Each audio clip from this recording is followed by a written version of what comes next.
So it's Harley in Toronto? Harley, you with us? Yeah. Hi. Hey, welcome. Thanks for waiting. You're on the air. Thank you. Okay. How you doing? Good. Yeah, I'm just going to take my headset off because I'm watching it on the computer and it's a bit delayed. Yeah. That's fine. All right, so I just want to make a response to what the last caller was saying, and then I can get into my point. Okay. Yeah, okay. Keep it short, please. He was saying that we were, like, taking taking stuff to protect ourselves from hell and vampires. I'd just like to say there are many theists out there who are extreme, but for every extreme person there are unextremes. So I just thought you might want to think about that. Oh, okay. Well, yeah. I mean, we know that not every believer in whatever ideology they believe is a radical. We know we're aware of that. His larger point. All right. His larger point on some level was that those of you who aren't extreme are still providing cover and for the irrational beliefs of those who are extreme, and that your beliefs are no more supported than theirs are. But I'll let you get to your point. All right. Well, I don't believe in like Noah's Ark and stuff like that, and I have a bit of trouble believing that Jesus resurrected, but you say that he never even walked, and there are... No, I didn't say that. No. No, I didn't. No. I've never said that. As a matter of fact, I've corrected the same stupid point about 53,000 times. Yeah. There What are I said- atheists who take that view, but Matt and I are not among them. What I've said is that there is insufficient evidence to support that he actually did exist. I'm not saying he didn't. What I'm talking about is when you try to determine whether or not somebody existed, you have to take an assessment of what you know about them. And when you build this character story, for example, George Washington, we think everything that we've heard about George Washington, we try to find out what of it's true. And when there's a good chunk of it that's true, we can say, you know what, this person most likely probably existed, although there's one or two things like the I chopped down a cherry tree, I cannot tell a lie story that are pretty much mythical, and we throw that out and say that probably didn't happen. In the case of Jesus, there is not a single contemporary account from an eyewitness. There is not a single event from his life that we can accurately date or provide any evidence for. And all of the accounts are done a generation later or more. They are hearsay by non-eyewitnesses. And the accounts of his life, the events they try to identify, are almost all of a supernatural nature. They have no verification.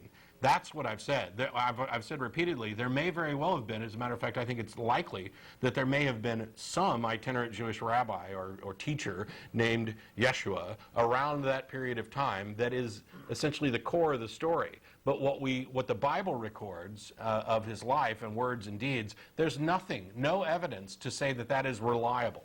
Yeah. Do you understand the distinction there? Yeah. But Okay. I believe in an episode back you were saying that he was a legend. And Yeah. I thought that meant Well, that let me give you an example of how these things can develop from a, if you're going back to antiquity, right? You ought to read some books dating back to that period. Some of the histories of the Roman Empire, for example. A really entertaining book is called The 12 Caesars by a writer named Suetonius, who essentially wrote this collection of biographies of the first 12 Roman emperors from Augustus onward. Not only is it a terrific, very entertaining book to read, but what you will find in his histories is that because of the mentality and the beliefs that were common among even intellectuals of his day, he will report on things like omens, okay, and divine visitations or signs, what have you. And these will be taken seriously, and these were taken seriously by people of their day. For example, Roman generals and the emperors, people leading the troops into battle.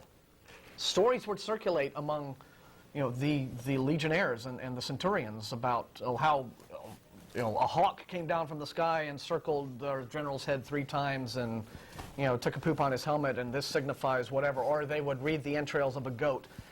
This kind of stuff was taken seriously back then. Curses were taken seriously. Divinations were taken seriously. And he incorporates a lot of this supernatural content into what is, for the most part, a very straightforward history of the first 12 Roman emperors. Now, it doesn't mean that these days, we pretty much are fairly confident these kinds of supernatural occurrences don't really exist. But when you have a culture that is steeped in those kinds of beliefs, this kind of boundary between fantasy, reality, what have you, blurs.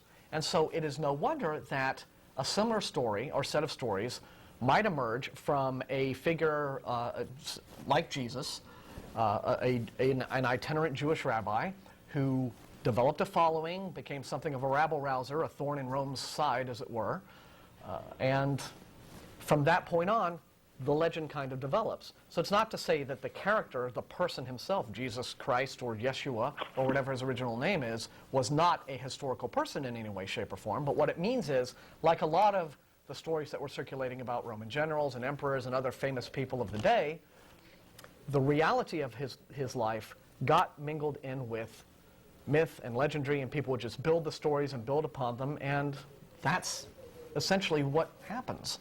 All that aside, and I'll let you get back to whatever you were saying, all that aside, the specific case that you're talking about, I was referencing C.S. Lewis's argument that the Lewis trilemma, that Jesus is either liar, lunatic, or Lord.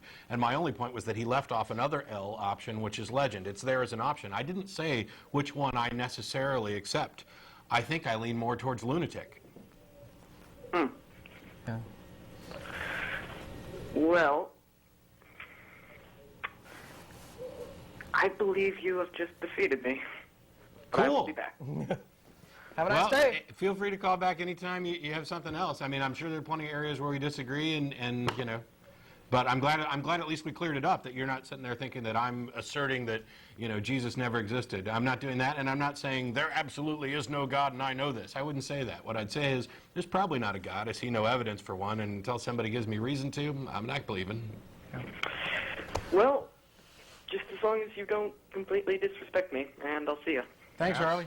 Take care. Appreciate it. Of course we don't disrespect. Just don't happen to agree. And anybody who's Amazing how that works. Yeah. You can disagree.